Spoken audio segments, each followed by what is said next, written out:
Guys, I want so bad to move past the hitting subject. I want the subject matter itself to change to the point that I have no choice but to get off the subject. Good morning to you. Good Tuesday morning. I'm Dejan Kovacevic of DK Pittsburgh Sports, and this is Daily Shot of Pirates. It comes your way bright and early every weekday. If you're into football and or hockey, I also offer daily shots of Steelers and Penguins in the same place that you found this. Pirates 4, Angels 1 last night at PNC Park. Edward Olivares with a grand slam accounting for all of the runs. In fact, over the last couple of days, the games that the Pirates have won, almost all of their offense has come from just a couple of swings. But, that's okay too. That's at least something amid all of the nothing that's still in place. But then there was Mitch Keller, putting together his second complete game in his career. 1 run, 5 hits, the 1 run on a solo home run. He used all of his pitches, really everything except the curve, and just pounded the zone. Just would not let the Angels get selective at the plate at all. It was something to see. This was the view of Joey Bart from behind the plate. Yeah, it was fun. The game obviously flew by, and he had it tonight and came out with a different intensity than he has in the past few starts. And you can kind of tell he set the tone, he established what he needed to establish, and things just went quick. And, before we knew it, we were almost there. Good stuff. And what's cool about Mitch is, and this has been true for a long time now, when he isn't going great, you don't get surprised, because that was, how do I put this? That was the Mitch we grew up with. Okay. That was the Mitch that we got used to from his first handful of years in Pittsburgh. And now that Mitch is an all-star and that Mitch is the guy who's supposed to be at the front of the rotation, when you see him do this, it's also not a surprise.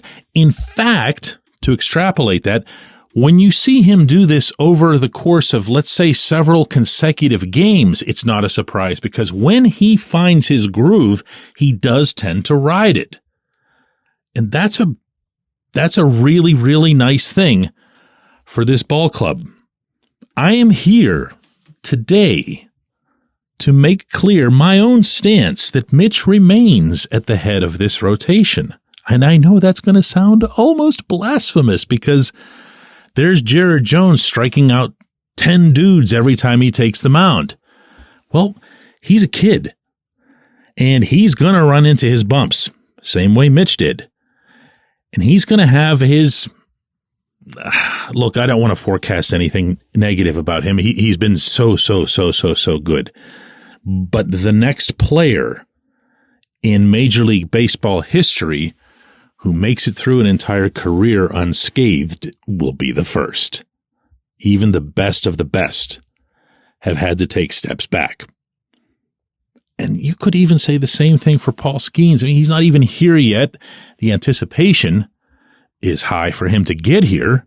He looks like he's ready. He's getting into the 6th, even the 7th innings, gasp in Indianapolis. And he's getting the same type of results that everyone's expecting him to produce on a regular basis. But he hasn't made it either. And he, even once he does arrive here, is going to have his own steps back. Mitch has been through this.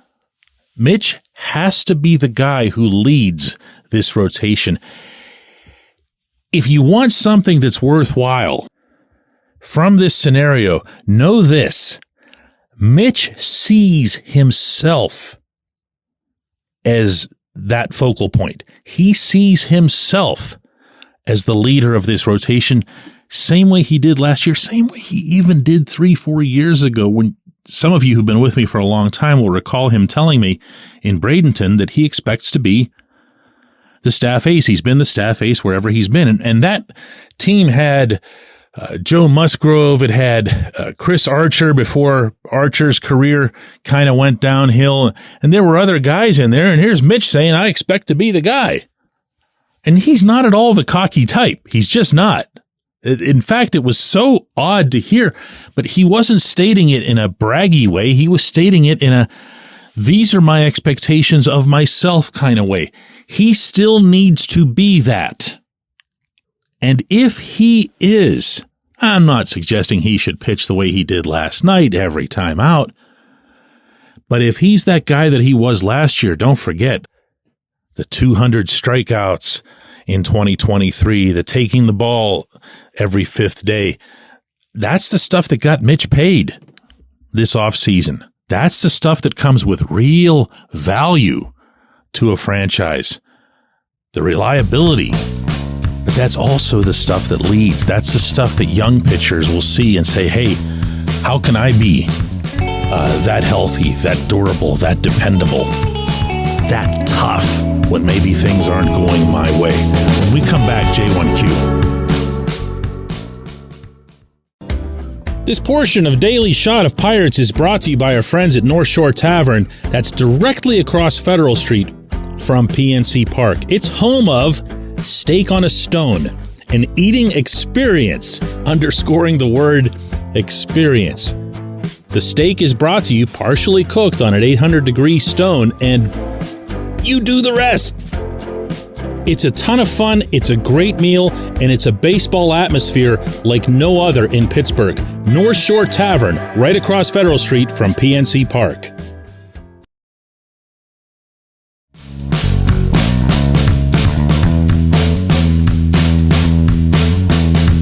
Today's J1Q comes from Adam, who says, DK, if the Pirates are 500 after this coming Wednesday, because of this breather against two bad teams, and they're 500 in spite of a bunch of terrible offensive performances by numerous guys, wouldn't it make sense to give a few of the kids raking in Indy a shot to drive in some runs against the first-place Cubs? Adam, it's not a case of two bad teams. They've now faced, this is the third bad team in a row they'll be taking on. I know that a lot of people are patting the A's on the back for something of a surge, but I can promise you that Oakland is going to finish with one of the worst records in all of baseball. So getting swept out there and then coming home and losing one to Colorado, which just might be the worst team that I've seen this season. I mean, they're 2-4 so far against these three bad teams. Could they make it to 500 by Wednesday? Sure, they can win these next two against the Angels. I don't know what that would have to do, though, with a decision to bring up the kids raking in Indy. And you're referring, I'm going to presume, to some combination of Nick Gonzalez, Ji-Hwan Bae. Leover Peguero has put up some decent numbers, not the power that you would want from him. And, I mean, the answer to this is no. And not from me, but from the general manager. Ben Cherington said over the weekend that he's not ready to, in his terminology, pull the plug on some guys at the top level currently. I don't know why he would need to pull the plug. Sure, you have some players who go in and some who go out, but not all of them are bats, and not all of them are position players who you'd have here for the bat, thinking specifically of an Alika Williams and so forth. And if you're thinking of replacing, say, Rowdy Tellez, because Jake Lamb has done extremely well for Indy in the International League, Lamb's 33 years old. And what you're doing then, respectfully here, okay, is you're bringing up somebody and just putting up a giant neon sign that says we have no idea what we're doing. We're in year 5 of a rebuild. We just signed a guy to a multi-million-dollar deal for 1 year, and we're giving up on him in a month and a half so that we can bring up someone from the farm system who isn't remotely part of our future. You following me here now? Okay, good. This is where I'm heading here. You can say bring up Gonzalez, And I wouldn't mind seeing him up myself. I don't feel strongly about it because I've seen way too much of the strikeout version to believe that this one, which isn't striking out as much, is real. I'd like to find that out. But am I ready to punt on Jared Triolo? If I bring up Peguero, who's going down? Alika Williams, I guess. Do you see what I'm saying? So it doesn't make that big of a difference. And who they're facing, the Cubs or whatever, that wouldn't make any difference. I don't believe that this particular executive is, wow, how do I say this? I don't know that he's married to results, team-wide results. It's year 5, and I don't know that he thinks like that at all. I appreciate the question. I appreciate everybody listening to Daily Shot of Pirates. We're going to do another one of these tomorrow.